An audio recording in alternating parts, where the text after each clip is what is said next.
नमस्कार दोस्तों, next vision academy पर एक बार फिर से आप सभी का स्वागत है। और आज अपन लेकर आए हैं कंप्यूटर के सॉफ्टवेयर से संबंधित क्वेश्चंस की एक सीरीज को। जैसा कि आप सभी को पता है कि सॉफ्टवेयर हमारे जीवन का आज एक अभिन्न अंग हो गया है। सॉफ्टवेयर से हाल ही के परीक्षाओं में भी बहुत सारे सवाल पूछे गए थे और प्रीवियस ईयर्स में भी बहुत सारे सवाल यहाँ पूछे गए थे। संभावनाएं हैं कि आने वाले एग्जाम्स में भी सॉफ्टवेयर से बहुत सारे क्वेश्चंस पूछे जाएंगे।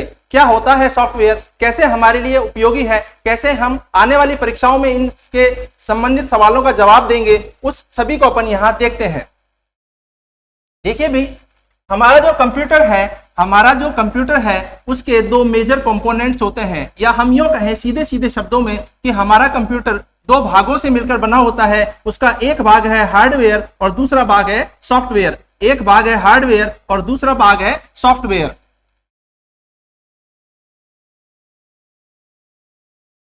एक भाग हार्डवेयर, दूसरा भाग सॉफ्टवेयर। जिसे हम देख सकते हैं, छू सकते हैं, वो है हार्डवेयर, और जिसे हम सिर्फ क्या कर सकते हैं, देख ही सकते हैं, छू नहीं सकते, वह भाग क्या है, सॉफ्टवेयर। ऐसा हम बचपन से पढ़ते हुए आए हैं। सो हार्डवेयर में हम देखेंगे भाई किस किस पार्ट को शामिल करेंगे। जैसा कि हम जानते हैं सीपीयू, जैसा कि हम देखेंगे इसमें इनपुट डिवाइसेस के बारे में, यहां हम देखेंगे आउटपुट डिवाइसेस के बारे में। जबकि सॉफ्टवेयर में हम दो तरीके के सॉफ्टवेयरों के बारे में पढ़ेंगे। मेजर रूप से या मुख्य रूप से हम दो प्रकार के सॉफ्टवेयरों के बारे में पढ़ेंगे। एक होता है हमारा सिस्टम सॉफ्टवेयर, और एक होता है हमारा एप्लीकेशन सॉफ्टवेयर। एक होता है हमारा सिस्टम सॉफ्टवेयर और एक होता है हमारा एप्लीकेशन सॉफ्टवेयर। तो क्या होता है सिस्टम सॉफ्टवेयर और क्या होता है एप्लीकेशन सॉफ्टवेयर, इसके बारे में भी हम देखेंगे। देखिए भी, जैसे कि हमारा ऑपरेटिंग सिस्टम, जब आप कंप्यूटर को स्टार्ट करते हैं, जब भी आप अपने कंप्यूटर को या लैपटॉप को स्टार्ट करते हैं या शुरू करते हैं, तब हमारा जो ऑपरेटिंग सिस्टम होता है वो रैम में लोड होता है, और इस प्रक्रिया को ही हम क्या कहते हैं, बूटिंग। तो ऑपरेटिंग सिस्टम किसका उदाहरण है, सिस्टम सॉफ्टवेयर का। ठीक है भाई। अब ऑपरेटिंग सिस्टम कौन कौन से होते हैं, जैसे कि विंडोज, जैसे कि यूनिक्स, जैसे कि लाइनक्स, ये सभी किसके उदाहरण हैं, सिस्टम सॉफ्टवेयर के। जबकि आप सभी ने एमएस वर्ड या पावर पॉइंट या एक्सेल, इन सभी में काम किया होगा, तो ये सभी किसके उदाहरण है, एप्लीकेशन सॉफ्टवेयर के। ठीक है भाई। तो ऑपरेटिंग सिस्टम किसका उदाहरण हो गया, सिस्टम सॉफ्टवेयर का। बहुत बार पूछा गया है कि निम्न में से सिस्टम सॉफ्टवेयर का उदाहरण है, और उसमें एक ऑप्शन ऑपरेटिंग सिस्टम होता है और अन्य तीन अलग अलग ऑप्शंस होते हैं। तब हमें सही आंसर करना होता है ऑपरेटिंग सिस्टम। तो सिस्टम सॉफ्टवेयर का सही उदाहरण कौन सा होता है, ऑपरेटिंग सिस्टम। जबकि वर्ड, एक्सेल या पावर पॉइंट, ये सभी किसके उदाहरण होते हैं, एप्लीकेशन सॉफ्टवेयर के। और ऑपरेटिंग सिस्टम में कौन कौन से आएंगे भाई, बताइए। विंडोज, लाइनक्स, यूनिक्स, ये सभी किसके उदाहरण हैं, ऑपरेटिंग सिस्टम के। देखिए भाई, कहीं कहीं यूटिलिटी सॉफ्टवेयर भी लिखा होता है, तो यूटिलिटी सॉफ्टवेयर भी हमारे सिस्टम सॉफ्टवेयर का ही पार्ट होता है। यूटिलिटी सॉफ्टवेयर भी हमारे सिस्टम सॉफ्टवेयर का ही पार्ट होता है। देखिए भाई, क्या होते हैं। अब आप कहेंगे कि भाई यूटिलिटी सॉफ्टवेयर कैसे हमारे सिस्टम सॉफ्टवेयर का पार्ट होते हैं। देखिए, अगर हमारे ऑपरेटिंग सिस्टम नहीं होगा तो हम हमारे कंप्यूटर को स्टार्ट नहीं कर पाएंगे, हम उसके फंक्शंस को यूज नहीं कर पाएंगे, वह हमारे लिए एक डिब्बे की तरह कार्य करेगा। तो यूटिलिटी सॉफ्टवेयर में कौन से होंगे, जैसे कि एंटीवायरस, जैसे कि फायरवॉल, जैसे कि एंटीवायरस, जैसे कि डिस्क डीफ्रैगमेंट, जैसे कि डिस्क क्लीनअप, ये सभी किसमें आएंगे, यूटिलिटी सॉफ्टवेयर में। देखिए भाई, आप कहेंगे सर एंटीवायरस नहीं है तो क्या हमारा कंप्यूटर नहीं चलेगा। नहीं भाई, ऐसा बिल्कुल नहीं है, आपका कंप्यूटर तो चलेगा, लेकिन ये क्या काम करते हैं, हमारे कंप्यूटर की परफॉर्मेंस को बढ़ाते हैं। क्या काम करते हैं, हमारे कंप्यूटर की परफॉर्मेंस को बढ़ाते हैं। तो ऐसे सॉफ्टवेयर जो हमारे कंप्यूटर की परफॉर्मेंस को एनहांस करें या बढ़ाएं, उन्हें हम क्या कहते हैं, यूटिलिटी सॉफ्टवेयर। क्या कहते हैं, यूटिलिटी सॉफ्टवेयर। ठीक है भाई। उम्मीद है इतना आप सभी को समझ में आया होगा। तो देखिए, आगे हम देखते हैं क्या सॉफ्टवेयर की सबसे छोटी या स्मॉलेस्ट यूनिट को हम क्या कहते हैं। सॉफ्टवेयर की सबसे छोटी या स्मॉलेस्ट यूनिट को हम क्या कहते हैं? तो सॉफ्टवेयर की सबसे छोटी या स्मॉलेस्ट यूनिट को हम क्या कहते हैं? सॉफ्टवेयर की सबसे छोटी या स्मॉलेस्ट यूनिट को हम कहते हैं मॉड्यूल। क्या कहते हैं? मॉड्यूल। तो सॉफ्टवेयर क्या हो गया भाई? Collection of module. जब बहुत सारे मॉड्यूल का हम कलेक्शन कर लेंगे तो वो क्या कहलाता है? सॉफ्टवेयर। या पूछ लिया जाए सॉफ्टवेयर की सबसे छोटी यूनिट या सबसे छोटी इकाई को क्या कहते हैं? तो क्या कहते हैं? मॉड्यूल। ठीक है भाई, चलते हैं और अपन देखते हैं अपना आगे आने वाला क्वेश्चन। पहला सवाल है आज का, निर्देशों के समूह को क्या कहते हैं? निर्देशों या इंस्ट्रक्शंस के ग्रुप को क्या कहा जाता है? ऑप्शन है आपके हार्डवेयर, और सेकंड है सॉफ्टवेयर, थर्ड है डेटाबेस और फोर्थ है प्रोसेसर। बताइए भाई इसका क्या होगा जवाब? बताइए। तो देखिए भाई इसका सही जवाब होगा सॉफ्टवेयर। क्या होगा इसका सही जवाब? सॉफ्टवेयर। निर्देशों या इंस्ट्रक्शंस के ग्रुप को क्या कहते हैं? सॉफ्टवेयर। जैसा कि भाई आपने देखा था हमारा कंप्यूटर कितने कंपोनेंट से मिलकर बना हुआ है? दो। कौन कौन से होते हैं? एक होता है हार्डवेयर और एक होता है सॉफ्टवेयर। देखो आज मार्केट में हार्डवेयर इंजीनियर की डिमांड तो घटती जा रही है और सॉफ्टवेयर इंजीनियर की डिमांड बढ़ती जा रही है। आज हार्डवेयर इंजीनियर की डिमांड घटती जा रही है और सॉफ्टवेयर इंजीनियर्स की डिमांड बढ़ती जा रही है। भाई ऐसा क्यों? क्योंकि सॉफ्टवेयर के आने से हमारे आईटी या सूचना प्रौद्योगिकी में एक बहुत बड़ा बदलाव आ गया है। क्या बदलाव आया है? इससे हमारे समय की तो हो रही है बचत और कम्युनिकेशन हो रहा है आसान। हमारा टाइम तो वही कैसा हो रहा है? टाइम तो हो रहा है हमारा सेव। टाइम की हो रही है हमारे सेविंग, समय की हो रही है बचत और कम्युनिकेशन कैसा हो रहा है? आसान या तेज।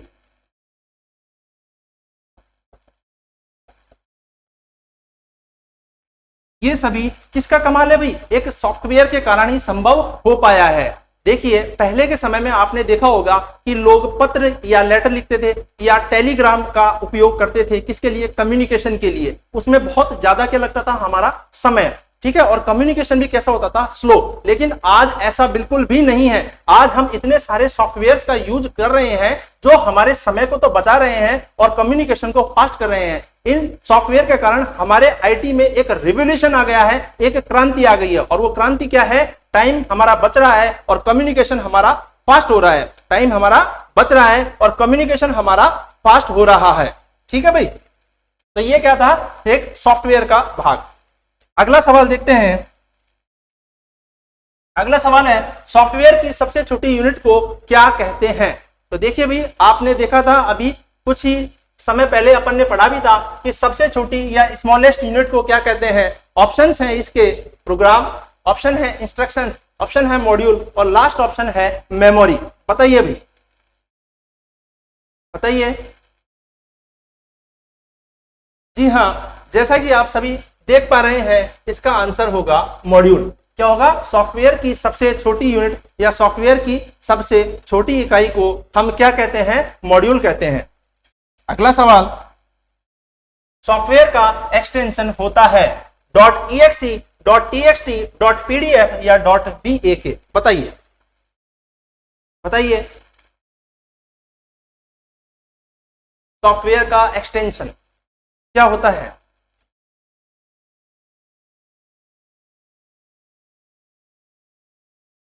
तो देखिए भाई सॉफ्टवेयर का एक्सटेंशन होता है .exe।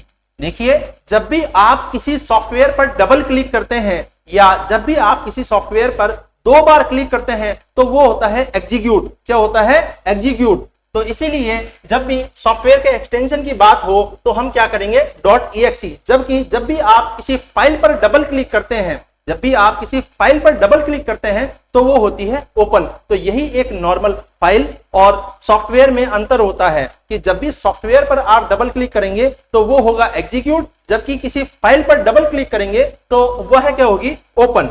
अगला सवाल,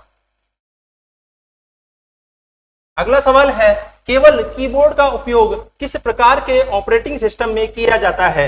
ऑप्शन ए है GUI, ऑप्शन बी है CUI, ऑप्शन सी है विंडोज और ऑप्शन डी है A एंड B बोथ। बताइए, बताइए भाई।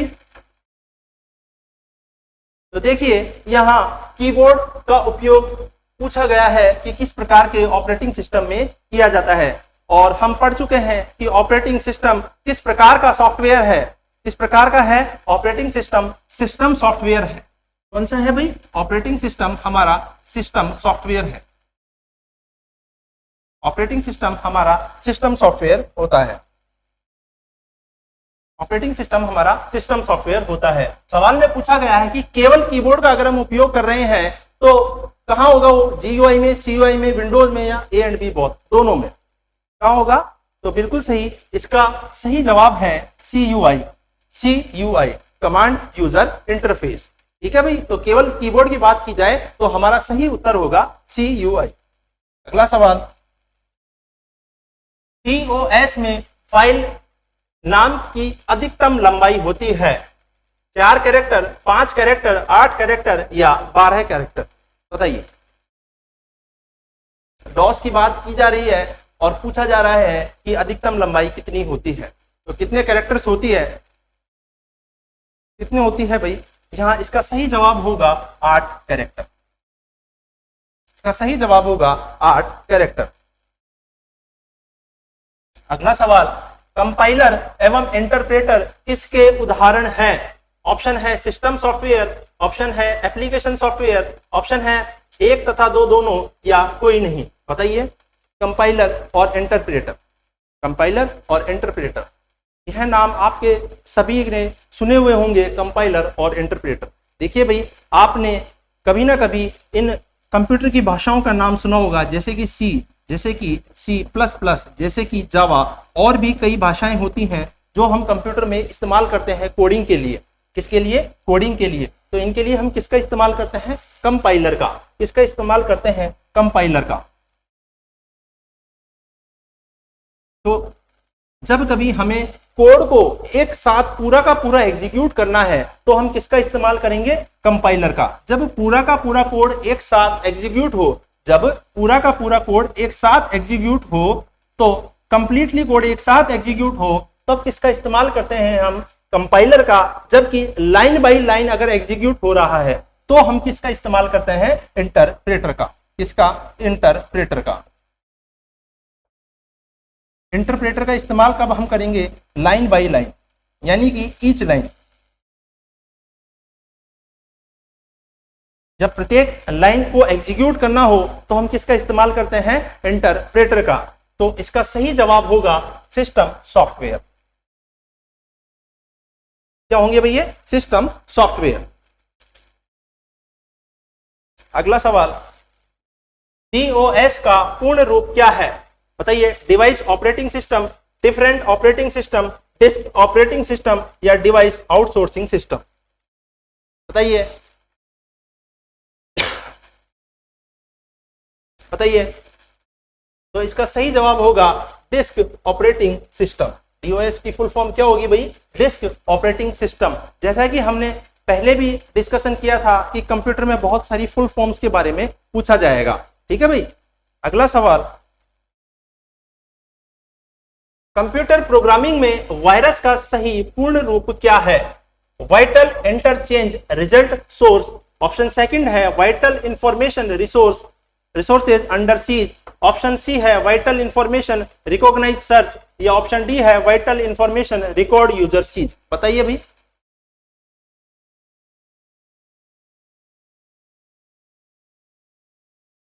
तो सबसे पहले अपन बात कर लेते हैं वायरस के बारे में कि क्या होता है वायरस।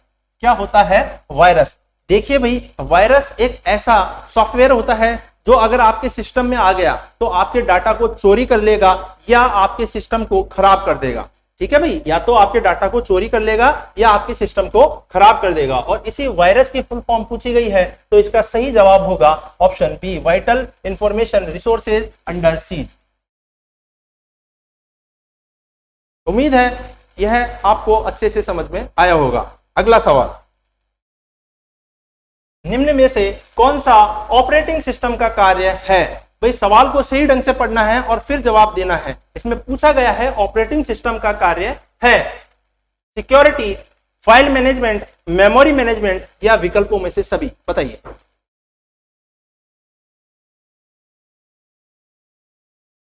बताइए भाई।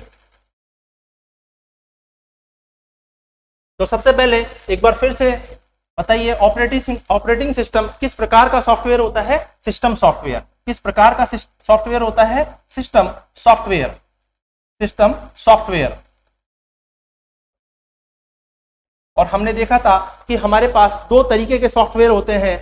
पहला होता है हमारे पास सिस्टम सॉफ्टवेयर और एक होता है हमारे पास में एप्लीकेशन सॉफ्टवेयर। एक होता है हमारे पास सिस्टम सॉफ्टवेयर और एक होता है हमारे पास में एप्लीकेशन सॉफ्टवेयर। ठीक है भाई। तो देखो, अब कभी कभी सॉफ्टवेयर को ऐप या एप्लीकेशन भी कहते हैं। हम कभी कभी सॉफ्टवेयर को ऐप या एप्लीकेशन भी कहते हैं। जब भी हम कंप्यूटर या सिस्टम के रेस्पेक्ट में बात करेंगे या कंप्यूटर या सिस्टम के रेस्पेक्ट में ट्रीट करेंगे, तब तो हम इसे क्या कहेंगे? सॉफ्टवेयर। तो हम क्या कहेंगे? इसे सॉफ्टवेयर। और जब हम इसे मोबाइल के रेस्पेक्ट में ट्रीट करेंगे तो हम इसे क्या कहेंगे? ऐप या एप्लीकेशन। जैसे कि आपके मोबाइल में बहुत सारे ऐप्स होते हैं, जैसे व्हाट्सएप का एक ऐप है, फेसबुक का एक ऐप है या नहीं?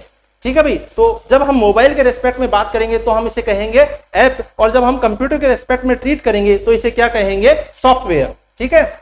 इससे क्या होता है भाई? हमारा कम्युनिकेशन आसान होता है और समय की बचत होती है। तो आइए हमारे सवाल पर, और सवाल में पूछा गया है निम्न में से कौन सा ऑपरेटिंग सिस्टम का कार्य है? ऑपरेटिंग सिस्टम के वर्क के बारे में पूछा गया है। तो ऑपरेटिंग सिस्टम क्या हमें सिक्योरिटी प्रोवाइड कराता है? ये कार्य है, बिल्कुल। फाइल मैनेजमेंट का भी कार्य है, बिल्कुल। मेमोरी मैनेजमेंट का भी कार्य है, बिल्कुल। तो इसका सही जवाब होगा विकल्पों में से सभी। तो भाई ये सभी कार्य किसके हैं? ऑपरेटिंग सिस्टम के। और इसीलिए ऑपरेटिंग सिस्टम को हम क्या कहते हैं? Resource management. क्या कहते हैं? Resource management.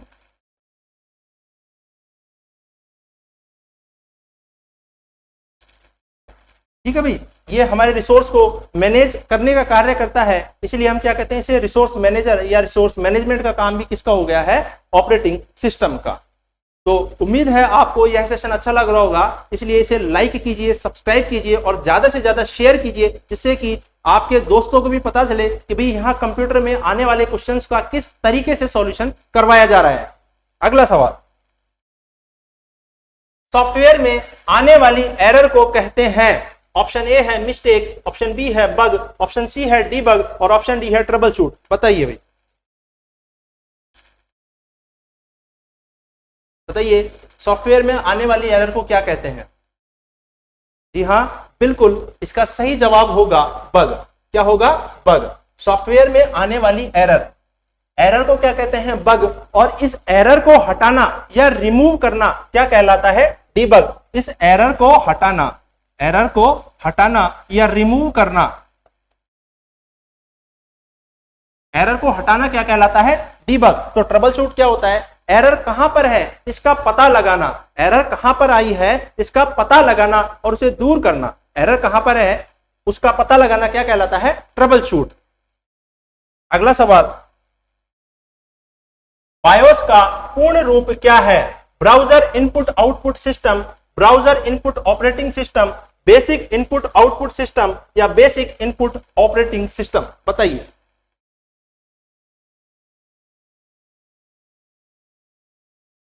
बताइए बायोस का पूर्ण रूप। भाई बहुत बार इसकी फुल फॉर्म को पूछा गया है और भी आने वाले एग्जाम्स में संभावनाएं हैं कि अन्य अलग अलग फुल फॉर्म्स पूछी जाएं। यहां बायोस की फुल फॉर्म के बारे में पूछा गया है, तो इसका सही जवाब होगा basic input output system. Basic input output system. अगला सवाल, निम्नलिखित में से कौन सा ऑपरेटिंग सिस्टम नहीं है? देखिए अभी यहां एक बार फिर से सवाल को ध्यान से पढ़ना है और तब ही इसका जवाब देना है। यहां पूछा गया है कौन सा ऑपरेटिंग सिस्टम नहीं है, तो बताइए कौन सा नहीं है? एंड्रॉइड, उबंटू, मिंट या टैली? बताइए भाई।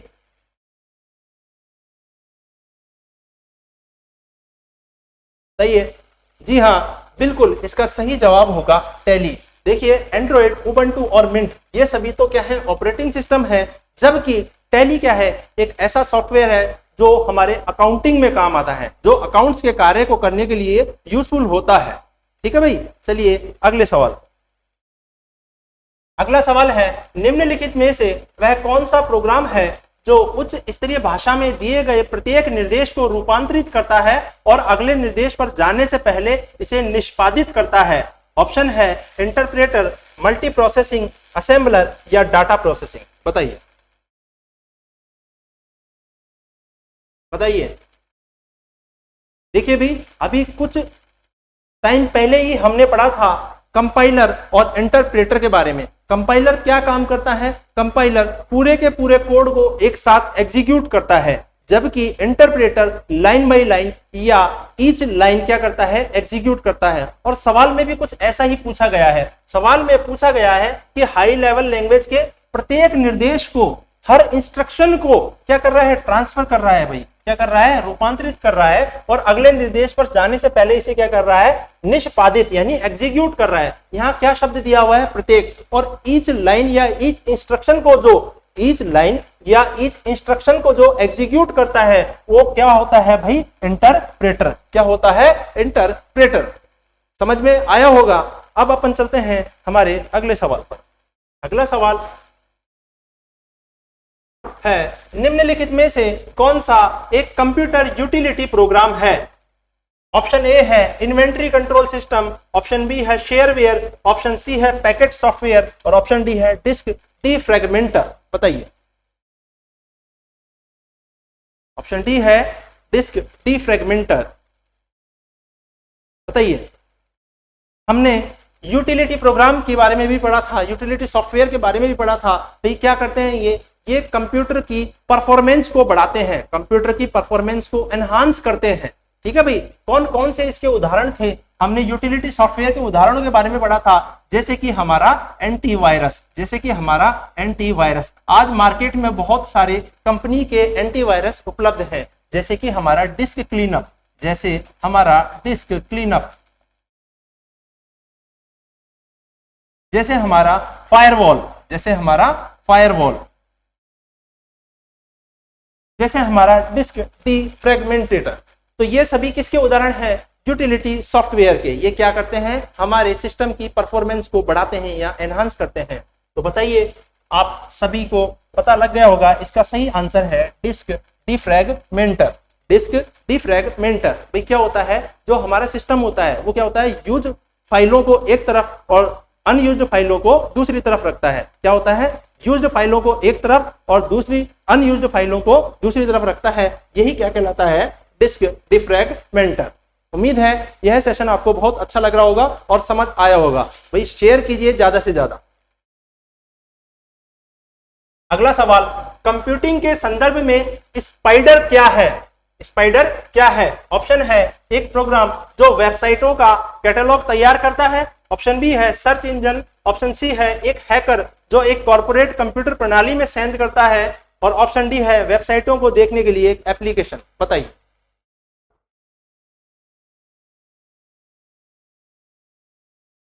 बताइए भाई।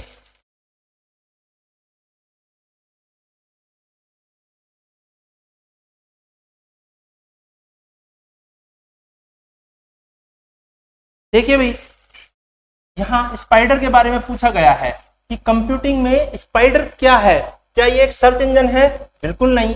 एक हैकर जो एक कॉर्पोरेट कंप्यूटर प्रणाली में सेंध लगाता है? ऐसा भी नहीं है। वेबसाइटों को देखने के लिए एप्लीकेशन है? ऐसा भी नहीं है। तो फिर इसका सही जवाब होगा ऑप्शन फर्स्ट। क्या होगा? Option first. देखिए भाई, स्पाइडर क्या होता है? स्पाइडर एक प्रोग्राम है जो वेबसाइटों के कैटलॉग को तैयार करता है। क्या तैयार करता है? कैटलॉग को, कि भाई उसमें कंटेंट क्या होना चाहिए, उसमें कंटेंट क्या होना चाहिए, उसमें कंटेंट क्या होना चाहिए, ये सब किसमें करता है? वो कैटलॉग के अंदर। ठीक है भाई। उसका लिंक क्या होगा, कैसे हमें उस लिंक को बढ़ाना है, उसमें कौन सी हमें इमेज लगानी है या कौन सा हमें लोगो लगाना है। ठीक है भाई। और इस लिंक को क्या करता है? गूगल के इंडेक्सिंग पेज में इंडेक्स करता है। क्या करता है? गूगल के इंडेक्सिंग पेज में इंडेक्स करता है। यह सभी काम कौन करता है भाई? स्पाइडर। कौन करता है? स्पाइडर। अगला सवाल, निम्नलिखित में से कौन सा सॉफ्टवेयर एप्लीकेशन माइक्रोसॉफ्ट ऑफिस का हिस्सा नहीं है? एक्सेल, पावर पॉइंट, वर्ड या एक्रोबैट रीडर। बताइए। बिल्कुल बेहद आसान सवाल है जो रेलवे की एक परीक्षा में पूछा गया था। सही है। कौन सा है भाई? माइक्रोसॉफ्ट ऑफिस का हिस्सा नहीं है। देखिए एक्सेल, यह तो माइक्रोसॉफ्ट ऑफिस का हिस्सा है, पावर पॉइंट भी है, वर्ड भी है, तो फिर कौन सा नहीं है? Acrobat reader. कौन सा नहीं है? Acrobat reader. यह क्या है? एक्रोबेट रीडर एक पीडीएफ फाइल रीडर है। क्या है? एक पीडीएफ फाइल को रीड करने वाला क्या है? एक रीडर है। अगला सवाल, कंप्यूटर की बूटिंग के लिए इनमें से किसकी आवश्यकता होती है? ट्रांसलेटर, असेंबलर, कंपाइलर या ऑपरेटिंग सिस्टम? आप सभी पढ़ चुके हैं और उम्मीद है इस सवाल का जवाब आप सभी दे सकते हैं। तो बताइए भाई, बताइए। जी हाँ, यहाँ देखिए एक शब्द इस्तेमाल किया गया है बूटिंग, और हमने सेशन के शुरुआत में ही बूटिंग के बारे में पढ़ा था। सेशन की स्टार्टिंग में ही बूटिंग के बारे में पढ़ा था कि क्या होती है बूटिंग। क्या होती है? ऑपरेटिंग सिस्टम का मेन मेमोरी में या रैम में, हम कहें मेन मेमोरी में या रैम में लोड होने की प्रक्रिया या प्रोसेस क्या कहलाती है? बूटिंग। तो यहाँ देखिए सीधा सीधा लिखा हुआ है ऑपरेटिंग सिस्टम। तो इस सवाल का सही जवाब क्या होगा? Operating system. अगला सवाल है, निम्नलिखित में से कौन सा एक कंप्यूटर को संक्रमित करने वाला वायरस नहीं है? देखिए अभी सवाल में पूछा गया है वायरस नहीं है। मेलिसा ए, ट्रोजन हॉर्स, लॉवगेट या नॉर्टन? बताइए, बताइए भाई, बताइए। जी हाँ, इसका सही जवाब होगा नॉर्टन। क्या होगा? नॉर्टन। देखिए मेलिसा ए, ट्रोजन हॉर्स और लॉवगेट ये सभी तो क्या है? वायरस हैं। ये सभी क्या है? वायरस हैं। जबकि नॉर्टन एक एंटीवायरस है। क्या है? एक एंटीवायरस है। और मार्केट में आज बहुत सारी कंपनियों के क्या है? एंटीवायरस उपलब्ध हैं, जैसे कि कैस्पर स्काई, जैसे कि क्विक हील, जैसे कि नॉर्टन, और भी बहुत सारी कंपनियों के क्या है? एंटीवायरस उपलब्ध हैं। ये क्या करते हैं? वायरस को रिमूव कर देते हैं हमारे सिस्टम में से। उम्मीद है आप सभी को यह सेशन बहुत अच्छा लग रहा होगा। इसे सब्सक्राइब कीजिए, लाइक कीजिए और ज्यादा से ज्यादा शेयर कीजिए। अगला सवाल, यूनिक्स ऑपरेटिंग सिस्टम किसका ट्रेडमार्क है? देखिए भाई यूनिक्स के बारे में पूछा गया है कि यह किसका ट्रेडमार्क है? माइक्रोसॉफ्ट का, बेल लैबोरेटरीज का, एप्पल का या मोटोरोला का? बताइए, बताइए।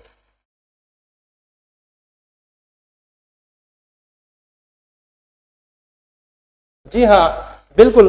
देखिए यूनिक्स के बारे में, देखिए यूनिक्स के बारे में, और इसका सही जवाब होगा बेल लैबोरेटरीज। क्या होगा इसका सही जवाब? Bell Laboratories. देखिए भाई 1969 में बेल लैबोरेटरीज में क्या किया गया था? यूनिक्स का विकास किया गया था। ठीक है भाई। और देखिए ये एक कंपनी है AT&T, इसका नाम आप सभी ने सुना होगा, American telegraph and telecommunication. American telegraph and telecommunication. इसमें दो एम्प्लॉइज थे, एक थे केन थॉम्पसन,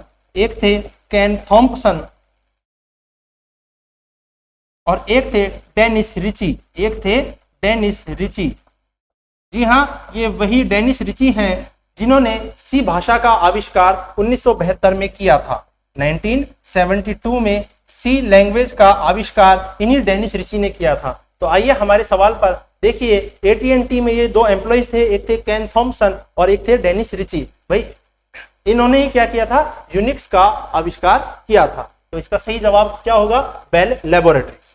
कहाँ है ये? न्यू जर्सी USA में। कहाँ है? न्यू जर्सी USA में। और आज का हमारा अंतिम सवाल है, जब कंप्यूटर स्विच ऑन किया जाता है तथा ऑपरेटिंग सिस्टम हार्ड डिस्क से मेन मेमोरी में लोड होता है तो उस प्रक्रिया को क्या कहते हैं? बूटिंग, फैचिंग, प्रोसेसिंग या मल्टी प्रोसेसिंग? बताइए भाई,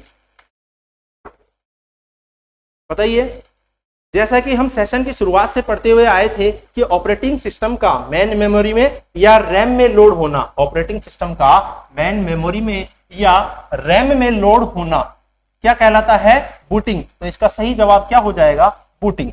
ठीक है भाई। उम्मीद है आज का सेशन आप सभी को बहुत अच्छे से समझ में आया होगा। हम आने वाले सेशंस में और भी अच्छे अच्छे क्वेश्चंस को यहाँ डिस्कस करेंगे, और भी अच्छे अच्छे सवाल जो भविष्य में आपके आने वाली परीक्षाओं में आ सकते हैं, उन सभी को यहाँ सॉल्व करवाया जाएगा।